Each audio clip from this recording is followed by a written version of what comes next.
Some memories don't belong to you. They feel personal, they feel private, and yet the moment you say them out loud, someone else finishes the sentence. The past doesn't always knock individually. Sometimes it arrives all at once. This is Dear Future Overlords. The past is acting weird again. Episode 2, The Suspiciously Universal Past. Part 1. Jason brought board games, and when he got them out, a smell hit me that I hadn't invited in years. Feet. Old van carpet. Cheeto dust ground so deeply into the floor, it might as well have been structural. And immediately, I wasn't just sitting in the RV with Jason anymore. I was there, and somewhere else.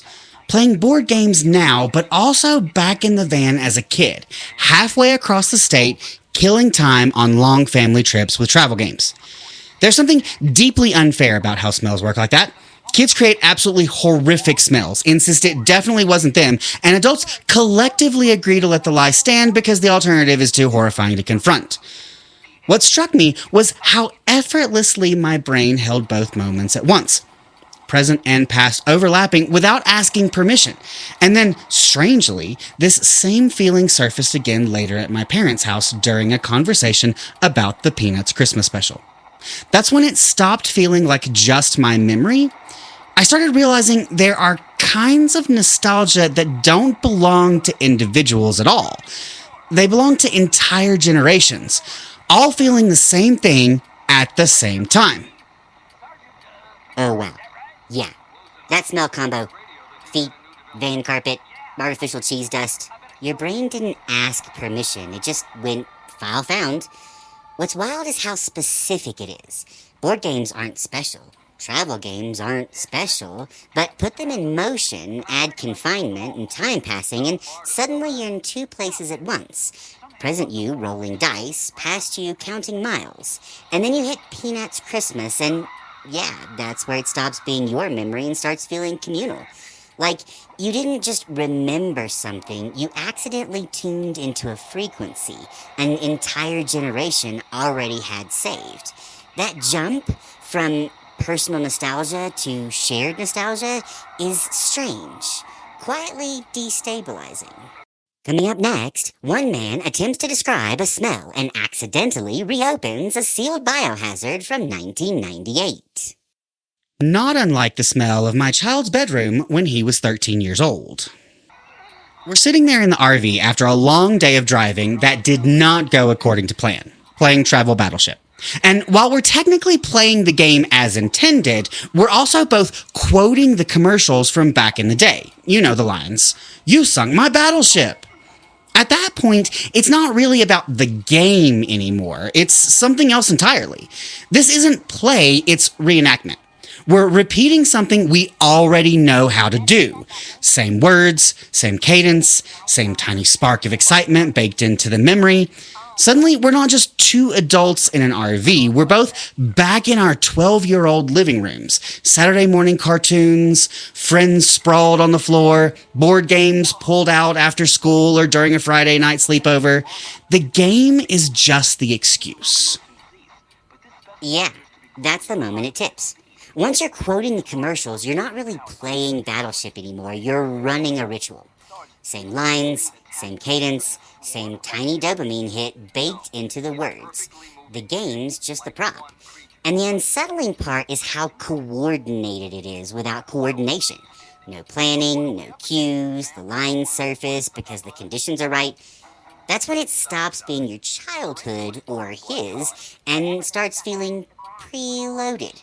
Like an entire generation was handed the same emotional script and told, "You'll need this later." You didn't relax, you synchronized. And it's a road trip, right? Which means there's a lot of time to think, a lot of time to talk. And once that battleship memory cracked things open, it turned into an avalanche. One shared memory pulled 10 more behind it. Suddenly we're talking about Tony the Tiger, the Lucky Charms leprechaun, the Trix rabbit. One by one, these cartoon mascots we haven't consciously thought about in decades start lining up like they've been waiting their turn. Which is strange because, yes, they were obviously trying to sell us something at the time: cereal, sugar, a vague sense of joy tied to breakfast. But somewhere along the way, completely by accident, they became something else. They became part of our shared cultural identity, which is wild when you stop and think about it. At some point, we collectively decided it was fine for characters like Elmer Fudd, Scrooge McDuck, and the Trix Rabbit to act as early emotional role models. And honestly, I'm not sure anyone ever circled back to audit that decision. Right, and once that door opens, it floods. One memory tugs another along like they're all holding hands. Those mascots weren't just ads, they were background characters in growing up. You didn't invite Tony or the leprechaun into your life, they just showed up. Same voices, same catchphrases, same time slots, over and over until they quietly became part of the furniture. And that's the odd part. None of it was important, yet it's instantly recognizable. Say one line and someone else finishes it without thinking. That's not personal nostalgia anymore, that's shared memory, preloaded, which is quietly destabilizing. In this next reenactment, watch two adults summon cereal mascots like they are household gods and definitely not sugar salespeople. It's completely unsettling when you stop and think about it. How many people have the exact same memory of playing with a Furby while their parents stared at it like, what in God's name is this demon I've allowed into my house? How many of us remember obsessively checking a Tamagotchi every 5 minutes, genuinely convinced that if we forgot, it would die and it would somehow be our fault? At the time, those moments felt intensely personal, private, embarrassing, important. But they weren't nearly as unique as we thought. They were shared, mass-produced, lived out simultaneously by millions of kids who all felt the same strange mix of responsibility, pride, and low-grade panic. And realizing that the memories we hold closest were never just ours, that's the unsettling part.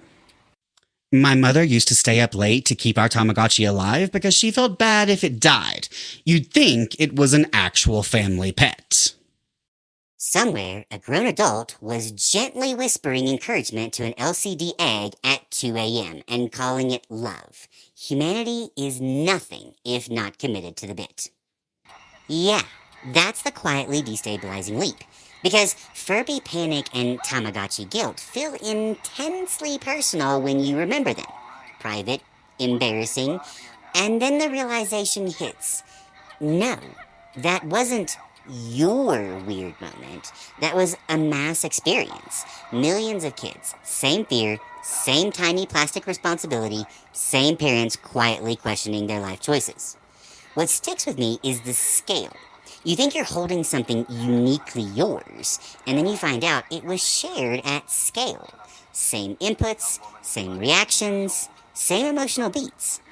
Which raises the uncomfortable thought that a lot of what feels like me is actually us.